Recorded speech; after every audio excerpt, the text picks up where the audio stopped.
হেই everyone, তো চলে এলো আমার ড্রিম ল্যাপটপ। আজকে আমি এটা রিসিভ করি, কিনেছিলাম গতকালকে।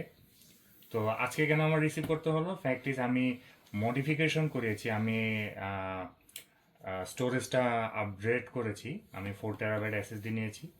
তো এখানে বেশ কিছু কথা আছে, আমি আস্তে আস্তে এটা আনবক্সিংও করি, আপনাদের সাথে কথাও বলি। ফার্স্ট অফ অল, আমি অলওয়েজ ভ্যালু ফর মানির দিকেই প্রেফার করি, ওদিকে আমার ঝোঁকটা একটু বেশি। যার কারণে এখানে আমার কাছে বেশ কিছু অপশন ছিল ল্যাপটপ চুজ করার জন্য। তো এন্ড অফ দি ডে আমি এটাই চুজ করি। আর এটার জন্য আমি হেল্প নিয়েছি অবভিয়াসলি অনলাইন বিভিন্ন প্ল্যাটফর্ম থেকে। আমি মানুষের রিভিউ দেখেছি, চ্যাট জিপিটি থেকেও আমি সাজেশন নিয়েছি, শোরুমে গিয়েও আমি কথা বলে দেখেছি। তো যারা ল্যাপটপ কম্পিউটার নিতে চান, আমি হাইলি রেকমেন্ড করবো আপনারা ক্যানাডা কম্পিউটার্সে যাবেন। বেস্ট বাই এমন না যে খারাপ, বাট ফ্যাক্ট ইজ তারা অনেক বৃহৎ পরিসরে কাজ করে, যার কারণে ফোকাসটা সব দিকে। আর ক্যানাডা কম্পিউটার শুধুমাত্র কম্পিউটার, ল্যাপটপ, পিসি। তো তাদের প্রাইজিংটাও খুব চমৎকার, ডিলগুলো খুব সুন্দর হয়। সোজা কথা বলতে গেলে বেস্ট বাই থেকে আরও চিপে পাওয়া যায়। আর আসি এবার যে এটা যখন আমি নিচ্ছি, আমি অবশ্যই আপডেট করবো। আমার অ্যাজ ইট ইজ যদি কিনে আমি জাস্ট 1 TB স্টোরেজ পাবো, কিন্তু আমার আরও বেশি লাগবে। তো আমাকে যেহেতু আপডেট করাতেই হবে, আমার ল্যাপটপটা খুলতেই হবে। তাদের কথা হচ্ছে, ভাই ল্যাপটপ আপনি যদি খুলেন তাহলে আপনি কোম্পানির আর কোনো ওয়ারেন্টি পাবেন না। এটা হচ্ছে এইসার প্রেডেটরের ব্র্যান্ডে। তো এইসার থেকে আপনি আর কোনো সাপোর্ট পাবেন না। But as a seller, retail seller, Canada computers থেকে আপনি সাপোর্ট পাবেন যদি আপনি ইন্স্যুরেন্স নেন। তো আমি আলাদাভাবে একটু ইন্স্যুরেন্স নিয়ে নিলাম। আমার খুব বেশি যে খরচা হয়েছে তাও না, $200 পড়েছে। আমি যদি হিসাব করি 2 বছরে per month less than $10, so it's okay, fine. তো তাদের থেকে আমি আপগ্রেড করে নিই। আমি 4 TB এসএসডি এটা ইনস্টল করেছি। তো সেই জন্য আমাকে ল্যাপটপটা গতকালকে রেখে আসতে হয়েছে, সব কিছু বিল পেমেন্ট করার পরেও। টেকনিশিয়ানরা যেহেতু যথেষ্ট ব্যস্ত ছিল, তারা বলছে ভাই আমি আজকে দিতে পারবো না এটা ডেলিভারি, আপনি কালকে আসেন। আচ্ছা, এবার আসি এই মডেলটা আমি কেন চুজ করেছি। তার জন্য আমাকে এটা আস্তে আস্তে একটু খুলতে হবে, আপনাদের সামনে দেখাতে হবে যে আমি এটাই কেন ডিসাইড করলাম লাস্ট আমার প্রেফারেন্স হিসেবে। তো আস্তে আস্তে আমি আনবক্সিংয়ের দিকে যাই। আমি নিজেই এটা প্রথম খুলতেছি, বাট এর আগে তো টেকনিশিয়ান অবভিয়াসলি এটা খুলেছে, আপগ্রেড করেছে।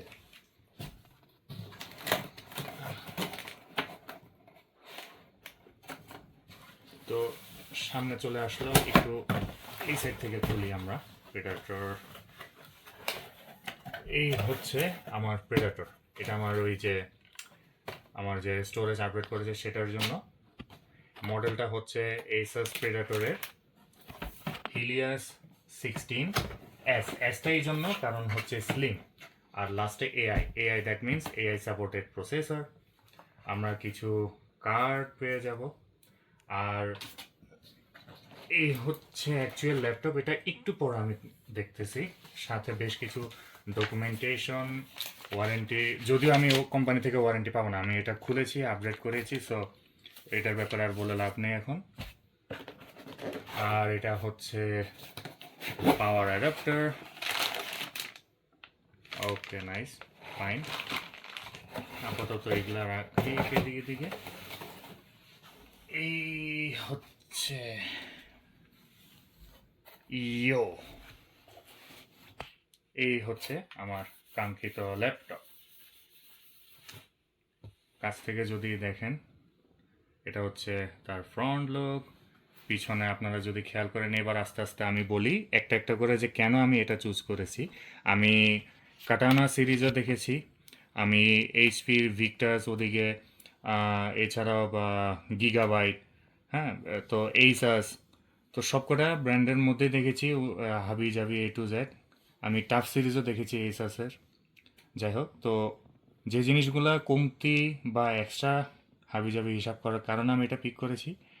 একটা মডেলে আমি কোনো ইউএসবি টাইপ সি পাচ্ছিলাম না, যদিও পাই কোনো থান্ডারবোল্ট আমি পাচ্ছিলাম না। এখানে আমাকে দুটা ইউএসবি টাইপ সি দেওয়া হয়েছে, যার মধ্যে একটা thunderbolt, number one. Number two হচ্ছে আমাকে এই যে ইউএসবিটা 3.2 যেটা, এটা সংখ্যায় কম ছিল, এখানে একটা, এদিকে দুটা, তিনটা টোটাল। নাম্বার 3, কোনো মেমোরি কার্ডের জন্য স্লট ছিল না আলাদা করে। যারা ক্রিয়েটিভ কাজ করেন আপনাদের এটা অবশ্যই খুব পছন্দের একটা জিনিস, আলাদা করে কার্ড রিডার প্রয়োজন হয় না, কোনো কিছু কানেক্ট করতে হয় না। এরপরে আসতেছে হেভি বিল্ড। হেভি বিল্ডের জন্য হ্যাঁ অবভিয়াসলি এইসাসের টাফ সিরিজ, যেটা মিলিটারি গ্রেড টেস্টেড, ওটা অবশ্যই ভালো, বাট এটা তার থেকেও বেটার। এবার আসি, এটা খুলি, এক হাত দিয়ে ব্যাকলিট, এক হাত দিয়ে খোলা যায়, গুড। এবার আসি ডিসপ্লেতে, এটা হচ্ছে ওলেড ডিসপ্লে। তো অন্যান্য ল্যাপটপে আমি খুব কমই এই ওলেড ডিসপ্লেটা পেয়েছি, আর এই নিউ ফিউচার জেনারেশনের পুরা কবজাটাই করবে OLED display. OLED display is future. এবার আসি কিবোর্ডের দিকে। কিছু ল্যাপটপে আমি নাম্বার প্যাড পাচ্ছিলাম না, অবভিয়াসলি স্ক্রিন সাইজটা ছোট হয়ে যায়, যেটা আমার অ্যাকচুয়ালি প্রেফারেবল না। এরপরে আরেকটা যেটা হচ্ছে, আমি যদি এটা অন করি, আচ্ছা অন করি ফেলি, বিসমিল্লা, ফার্স্ট টাইম। তো আপনারা দেখতে পাচ্ছেন এই যে ব্যাকলিটের লাইটগুলা। অন্য আরেকটা ল্যাপটপ যেটা আমি দেখেছিলাম মডেল, ওটাতে জাস্ট অ্যাট এ টাইম একটা কালারেই থাকবে। এখানে আমি যদি 4টা সেগমেন্টে ভাগ করে রাখি, আমি অ্যাট এ টাইম 4টা কালারে আমি লাইটিংটা এনজয় করতে পারবো। তো এই যে বেশ কিছু কারণ, এই হাবি জাবি এ টু জেড মিলিয়ে প্রাইসিংয়ের দিক থেকে আমার কাছে এটা বেশ পছন্দ হয়েছে। আর এটা হচ্ছে, আপনারা দেখতে পাচ্ছেন 9 আলট্রা। আমি প্রসেসর এটার সাথে পাচ্ছি এনভিডিআর আরটিএক্স 5060 টিল নাও, এটা খুবই একটা ভালো চয়েস আশা করতেছি। আর মেবি ইন ফিউচার আমি GTA 6 খেলতে পারবো এটাতে, আশা করতেছি। তো এই হচ্ছে আমার ল্যাপটপ, যথেষ্ট চমৎকার একটা স্ক্রিন, সাইজ অনুযায়ী, জেনারেশন অনুযায়ী, যেহেতু এটা ওলেড ডিসপ্লে। আমার কাছে ফুল সাইজ কিবোর্ড আছে, মাল্টিপল কালার আমি অ্যাট এ টাইম ইউজ করতে পারবো। এদিকে মাউস ট্র্যাক প্যাডটাও আমাকে যথেষ্ট বড়ই দেওয়া হয়েছে। এআই সাপোর্ট আমি পাবো। তো মডেলটা সম্ভবত এই বছরেরই শুরুর দিকে। তো এখন যেহেতু ব্ল্যাক ফ্রাইডে অফার চলতেছে, আমি চমৎকার একটা ডিসকাউন্টে এটা পেয়েছি। শুধু তাই না, আমি আগেরবার যে ল্যাপটপটা কিনেছি সেটার সাথে আমি একটা গিফট পেয়েছিলাম, ডিজিটাল গিফট। সেটা হচ্ছে এক্সবক্সের 1 মান্থ সাবস্ক্রিপশন। যদিও কাজের সুযোগের অভাবে আমি আজ পর্যন্ত এটা ইউজই করিনি। এখন যে এটা নিলাম, এটাতে আমাকে 4টা গেমের অপশন দিবে, যার মধ্যে একটা আমি পিক করতে পারবো। Is Gaana be regular value around $80 to $90। আমি এটা পরে আসতেছি, কারণ আমি খুললামই মাত্র, দেখা যাক পরবর্তীতে কোন আমি গেমটা চুজ করি। সো বেসিক্যালি এই হচ্ছে আমার ল্যাপটপ, আমার পছন্দের সঙ্গী ললনা বলা যায়।